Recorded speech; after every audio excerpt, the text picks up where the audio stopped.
మీద అపారమైన నమ్మకం, అపారమైన ప్రేమ రెండింటినీ కలిగి ఉండి వైఎస్ఆర్ పార్టీకి అన్ని రకాలుగా కష్టకాలంలో కూడా తోడుగా నిలబడేందుకు మనస్ఫూర్తిగా వచ్చినందుకు ప్రతి అక్క చెల్లెమ్మకు, ప్రతి సోదరుడికి, స్నేహితుడికి హృదయపూర్వకంగా కృతజ్ఞత తెలుపుకుంటా ఉన్నాను.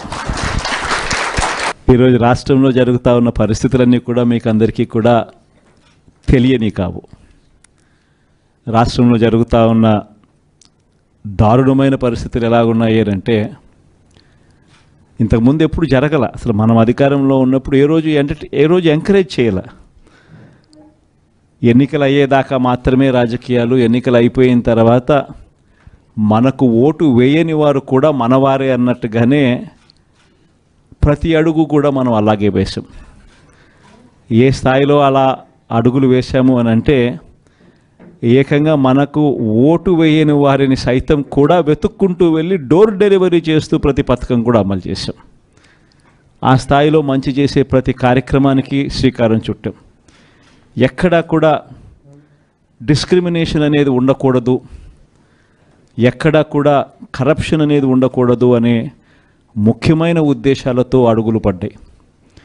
ఎక్కడా కూడా మనకు ఓటు వేశాడా, ఓటు వేయలేదా, నీ కులం ఏమిటి, నీ మతం ఏమిటి, నీ రాజకీయ అఫిలియేషన్ ఏమిటి అని చెప్పి ఇటువంటి ఏవి కూడా ఎప్పుడు కూడా ప్రస్తావనలకు కూడా రాకుండా అడుగులు వేశాం. నా మొట్టమొదట కలెక్టర్ల సమావేశం కానీ, ఎస్పీల సమావేశం కానీ జరిగినప్పుడు ఆ రోజు నేను మాట్లాడిన మాటలు చూసినప్పుడు ఈరోజు చంద్రబాబు నాయుడు మాట్లాడుతూ ఉన్న మాటలు, ఆయన చేస్తూ ఉన్న చేష్టలు రెండు చూసినప్పుడు ఆశ్చర్యాన్ని కలిగిస్తాయి.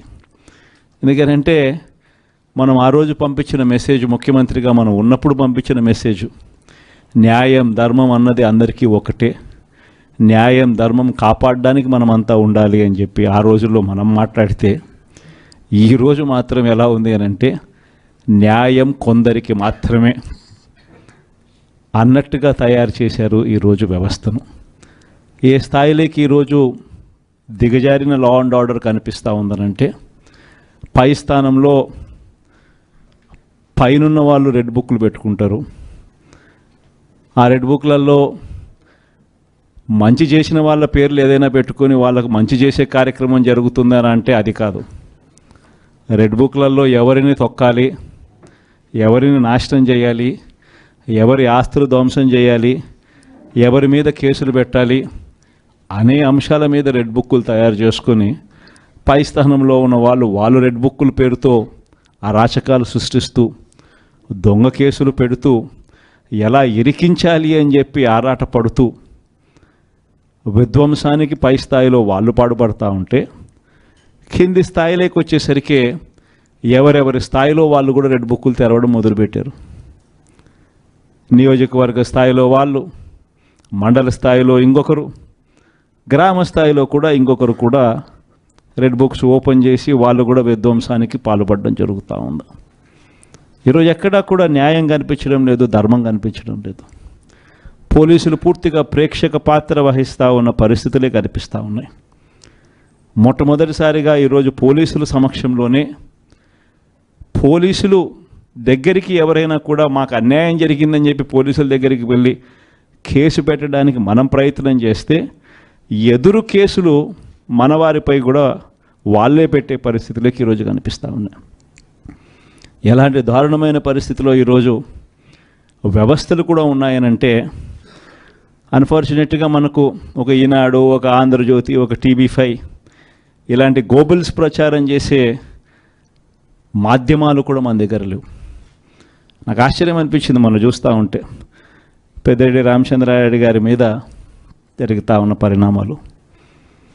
అసలు ఎక్కడో పేపర్లు ఏదో కాలిపోయాయి అంటే ఏదో ఆఫీస్లో, అధికారంలోకి వచ్చిన తర్వాత 2 నెలల తర్వాత ఏదైనా ఆఫీస్లో పేపర్లు కాలిపోతే, లేకపోతే ఏదైనా కారణం చేత ఆ పేపర్లు కాలిపోతే ఆ పేపర్లో కాలిపోయిన దానికి రామచంద్రారెడ్డికి ఏం సంబంధం?